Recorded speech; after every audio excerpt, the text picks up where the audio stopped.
Chapter 1. The Arrival. Emily tapped her fingers impatiently on the steering wheel as the winding road stretched ahead. The dense forest that bordered the narrow path seemed to close in on them, casting long shadows that danced in the late afternoon sun. The atmosphere inside the car was a mix of anticipation and casual chatter. Emily's excitement was palpable, her eyes darting occasionally toward her partner, David, who was driving with a focused expression. In the back seat, Rachel and Ethan were engaged in a conversation about the weekend's activities. "We'll be there in about 20 minutes, David announced, glancing at the GPS screen. "I hope you guys are ready for a weekend of peace and quiet." "Definitely," Rachel replied with a smile, though her gaze occasionally drifted toward the trees outside. "It's been a while since we've had a break from the city." Emily nodded in agreement. "I've been looking forward to this for weeks. Just us, nature, and no distractions." Rachel's smile faltered slightly, her eyes narrowing as she stared into the woods. She had been quiet for most of the drive, her usual lively demeanor subdued. Ethan, seated beside her, noticed her distracted state and reached over to squeeze her hand reassuringly. "Everything all right?" Ethan asked, his voice tinged with concern. Rachel hesitated before responding. "I've just been having these strange visions. I don't know. Maybe it's just nerves." Emily, overhearing, laughed lightly. "Nerves? Come on, Rachel. It's just a weekend getaway. The cabin's supposed to be relaxing." David chuckled. "Yeah, and if you believe the rumors, it's also supposed to be haunted. Some locals love to spin tales to scare tourists." Rachel looked at David through the rearview mirror, her expression serious. "But have you heard the stories about the cabin? A family disappeared there years ago. People say it's cursed." David shrugged, unconcerned. "Local legends. They're meant to be spooky, nothing more. I'm sure it's perfectly fine. The cabin's been rented out regularly since then." Emily, sensing Rachel's unease, attempted to reassure her. "David's right. It's probably just a way to make the place sound more interesting. We're going to have a great time." Rachel forced a smile, but the feeling of dread she couldn't shake persisted. The visions she'd been having were unsettling, fleeting images of dark shadows and whispers that seemed to drift through her mind with increasing frequency. She had tried to dismiss them as mere figments of her imagination, but the closer they got to the cabin, the stronger the sense of foreboding grew. As they turned off the main road and onto a narrow, gravel path, the trees seemed to press closer together, their gnarled branches reaching out like skeletal fingers. The once vibrant light of the afternoon was now muted by the canopy of leaves overhead. Emily glanced at the old cabin in the distance, barely visible through the dense foliage. "There it is," Emily said, her voice filled with relief and excitement. "Our home for the weekend." David maneuvered the car up to the final stretch of the path, and the cabin slowly came into view. It was a charming but weathered structure surrounded by towering pines and thick underbrush.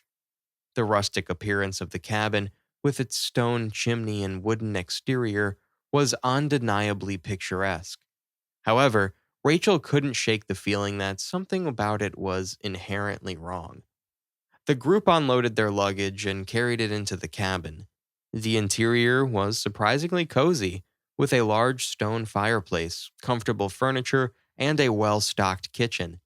As they settled in, Rachel tried to push her unease aside, focusing instead on making the best of the weekend. The late afternoon sun filtered through the windows, casting warm, golden hues across the room. Emily and David quickly made themselves at home, setting up their space with the ease of seasoned travelers. Ethan began unpacking their supplies while Rachel wandered through the cabin, taking in its quirks and oddities. In the corner of the living room, Rachel noticed an old photograph hanging crookedly on the wall. It depicted a family, a mother, father, and two children, standing in front of the cabin. They looked cheerful, but Rachel couldn't help but feel a chill run down her spine as she stared at their smiling faces. Everything okay? Ethan's voice interrupted her thoughts. Rachel nodded, forcing a smile. Just taking a look around. This place has a lot of character. As evening approached, the group decided to explore the surrounding woods. The air was crisp, and the scent of pine filled their lungs. They followed a narrow trail that meandered through the forest, the sound of their footsteps crunching on the fallen leaves. Rachel's visions began again, fragmented glimpses of shadowy figures darting between the trees and echoes of whispers that seemed to emanate from nowhere. She tried to focus on the beauty of the forest, but the growing sense of dread was hard to ignore. Is everyone enjoying the hike? David called out, his voice echoing throughout the trees. Absolutely, Emily replied, though she was watching Rachel closely. Rachel, you okay? You seem a bit out of it. Rachel forced a laugh. I'm fine. Just a bit tired, I guess. As they made their way back to the cabin, Rachel couldn't shake the feeling that they were being watched. The forest seemed to close in on them, the shadows growing longer and darker. The whispers she'd been hearing in her mind felt more insistent, as if they were trying to tell her something important. Back at the cabin, the group settled around the fireplace, the warmth from the flames providing a comforting contrast to the chill of the evening. They shared stories and laughter, trying to create a lighthearted atmosphere. Despite their efforts, Rachel's unease remained, her mind racing with the unsettling visions and the stories she'd heard about the cabin. As the night grew darker, the sounds of the forest outside seemed to grow louder. The crackling of the fire was occasionally interrupted by distant, eerie noises that sent shivers down Rachel's spine. She tried to ignore them, focusing on the conversations and laughter of her friends, but the feeling of being watched never fully dissipated. When it was time for bed, Rachel lay awake in her room, her mind restless. The whispers had grown louder, and she could no longer dismiss them as mere imagination. She had hoped that the cabin would be a sanctuary from her worries, but instead, it seemed to be amplifying them. Emily, unaware of the full extent of Rachel's distress, had settled into her own room, hoping for a peaceful night's sleep. David and Ethan, also exhausted from the day's activities, soon followed suit. The cabin, once a place of anticipated relaxation, now felt like a dark and foreboding space. As Rachel tried to drift off, she couldn't shake the feeling that something was terribly wrong. The cabin's dark history loomed over them, and she couldn't help but wonder if the whispers were trying to warn her of something far more sinister than mere local legends. The first night at the cabin had begun, and with it the sense that they were not alone.